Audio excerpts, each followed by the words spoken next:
This is the personal log of part of Bill Scott's first journey on the lighthouse service vessel Cape Leeuwin in 1955. The Cape Leeuwin served the Queensland coast from Brisbane to Thursday Island. HMAS Cape Leeuwin was a lighthouse tender which was built at Cockatoo Island Dockyard in 1924. She was launched on the 10th of December of that year and named for Cape Leeuwin in Western Australia. The Cape Leeuwin served the Queensland coast from Brisbane to Thursday Island.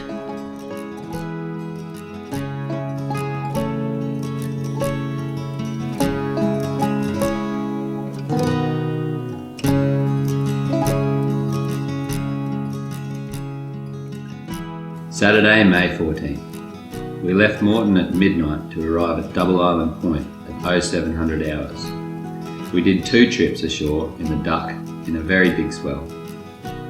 This is the southern entrance to Wide Bay, where rolling hills reach away westward. Stores are taken up to the light on the peak of the high hill by jeep.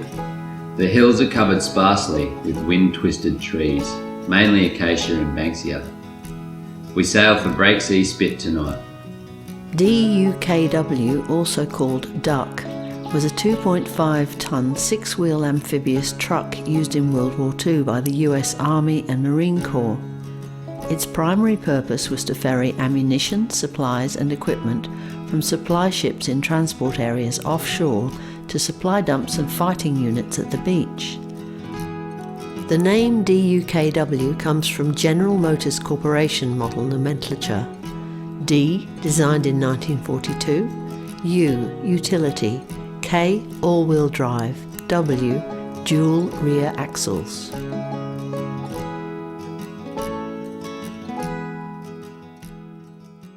Monday, May the 16th. They arrived at Breaksea Spit at about 8:30 a.m, where the motorboat and maintenance crew went ashore. Then they sailed for Lady Elliot Island, arriving there at 11:30. After lunch, we did 5 trips with sand, gravel, cement, fibro and other materials. We dropped off 4 carpenters from the works department who will erect the prefabricated building. We anchored half a mile offshore in the most beautiful blue translucent water I have ever seen. Lady Elliot is an old coral reef, almost half a mile square.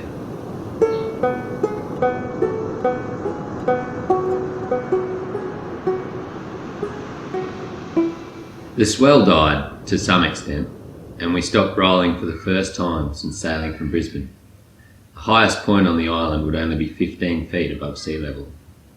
Our arrival fascinated 4 children, lovely, freckle-faced, gingery, wiry kids.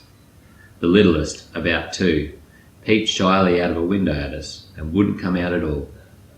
The birds I saw were boobies, a few common red-lag gulls, and a couple of sand martins. The boys caught a few trevally, some few coral trout and silver brim. They threw back fish a Brisbane fisherman would skite about. The overall impression of the day was an almost dreamlike quality. Blue sky, deep blue and crystal water, blinding white coral, and sand so clean it almost hurt. We are now underway for Sandy Cape, where we unload stores tomorrow.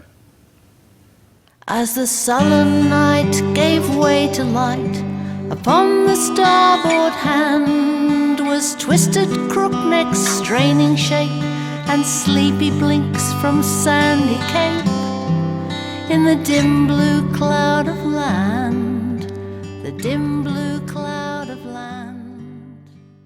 Wednesday, May the 18th. They left Lady Elliot on the previous evening and arrived at Sandy Cape at 0100 hours, turning to at 0600 hours. They went ashore in the Duck with the relief lightkeeper and some mail. We had no trouble landing in spite of the big swell runner. There was a perfect shelving yellow sandy beach. Back aboard, we loaded stores, had breakfast, then took the boat back ashore to land the stores. We picked up the lightkeeper along with his wife and 3 children. They are for Booby Island. Back aboard, they sailed for Lady Elliot to complete all loading there at 0900 hours. When we got back to Lady Elliot, we had 2 trips ashore with stores. I didn't notice anything yesterday, but there is a grave in the middle of the island. I think it's one of the loneliest things I have ever seen. Just a patch of coral, fenced in K-wire and a marble headstone. The people we brought off Sandy Cape went visiting ashore with us. The 4 gingery children mentioned yesterday fell upon the 3 very dark-haired ones from Sandy, and pandemonium reigned until we left. Back aboard, and we sail for Bustard Head tonight. 2 big porpoises and a baby one travelled with us all the time we were moving.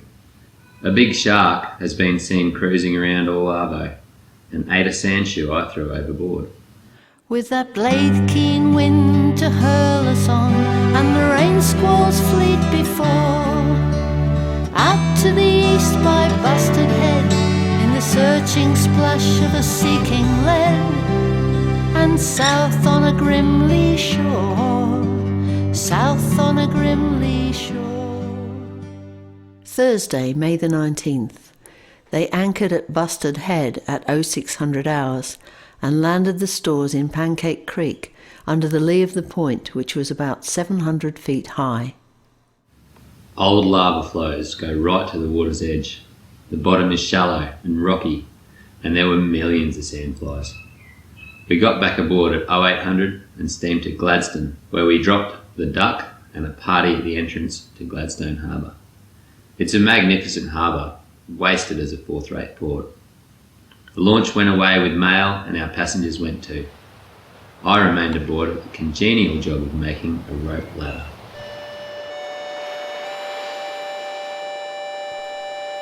Remember the motor yawl we brought in the tail of a mad typhoon, from Gladstone south with a whistling blast, filling the flying clouds that passed in mist across the moon, mist across the moon.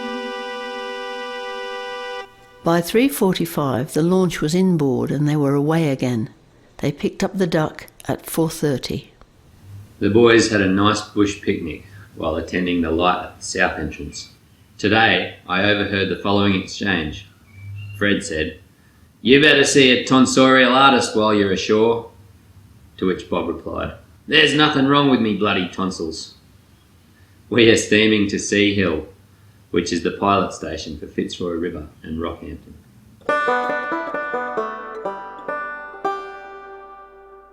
Friday, May the 20th. The launch left at dawn for Sea Hill Light. When it returned, they steamed through a maze of islands to Cape Capricorn, where the Duck made 2 trips with stores. The Cape is very rocky and lives up to its name. There must have been at least 100 goats in all colours, combinations and sizes wandering around there. We landed on a sandy beach, south-southwest of the Cape, but the trips were rough, wet, freezing and uncomfortable. The keepers have a cable railway from the beach to the light. It goes up 300 feet in about 300 yards, a very steep grade.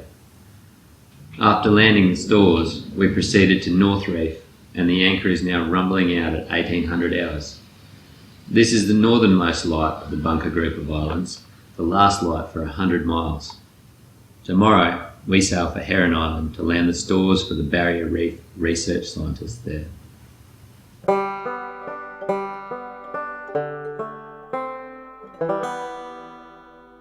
Saturday, May 21st.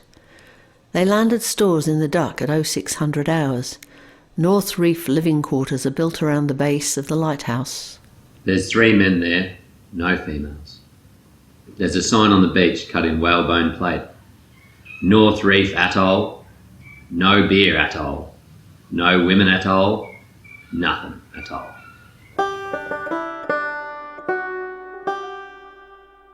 By 0900 hours they were underway for Heron Island, where they made 2 trips ashore. Heron is low, about a mile square and thickly covered with pisonia trees. The Barrier Reef Committee have a lovely position for their laboratory. They had a stonefish there and were observing it and filming it in a glass tank. It's absolutely indistinguishable from a clump of dead coral unless you look real closely. We had a boat drill before lunch. There is no funnier sight than a 17-stone fireman dressed in dungaree pants, a life jacket and his own fur. Someone advised him never to go swimming near Tangalooma in the harpoon season. They anchored at Pine Islet for another cold, bleak, hard-working day.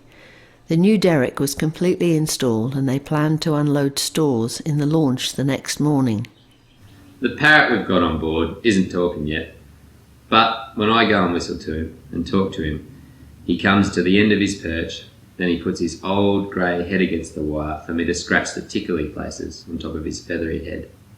He's a very kind-hearted bird, and he never tries to bite me fingers, although he has pulled the piece of cardboard on his cage to pieces.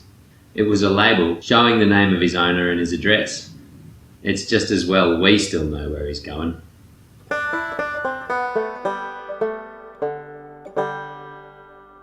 Sunday, May 22nd. At 8:30 a.m. they went ashore in the launch to the landing place at Pine Islet. There was a natural cleft at the end of the island into which the sea surged. The derrick overhung the cleft, and the launch just neatly fitted in, missing certain destruction by inches, or so it seemed to those on board.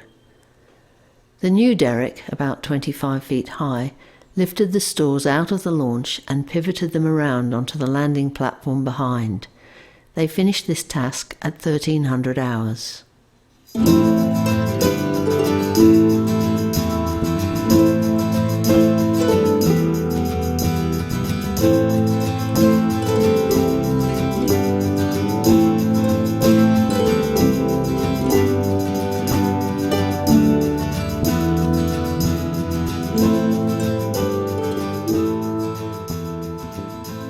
Monday, May the 23rd. They sailed to Flat Top Island off Mackay. 2 launches were sent away, one to Mackay and one to the island which had an unattended light. Bill went as bow hand in the launch to Flat Top. They left Mackay about lunchtime and steamed to Coppersmith Island. After working there for the afternoon, they steamed to South Mole Island in the Whitsunday group. Tuesday, May 24th. The rain's been pouring down like clubs ever since last night. Even in Innisfail, I have never seen it rain so heavy or constant. We didn't go to South Mole last night, but to Port Mole, another settlement nearby. I was awakened this morning, about 1 a.m, by my cabin mate and 2 of his friends singing, "For he's a jolly good fellow," and beating me on my backside. We left Port Mole in rain as blinding as fog and unloaded stores at Dent Island, which is one of the Whitsunday group. Then about midday came on to Eshelby. I am very cold and wet. I do wish the boys had some of their rum left. Still, there is hot soup for tea, and I have enough coffee left for one more billyful. Going for a bath, though I don't know why I bother.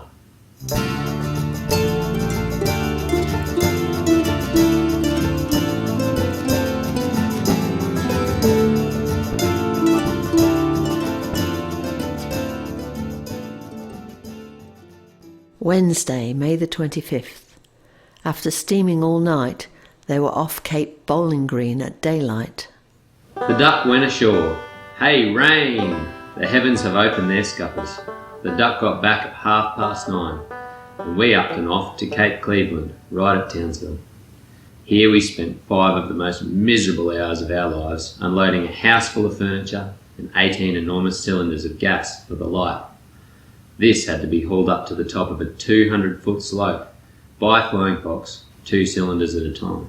Turning the hand winch on top of High Peak, we're bending our backs midst the heat and the flies, watching the cylinders crawl slowly upward.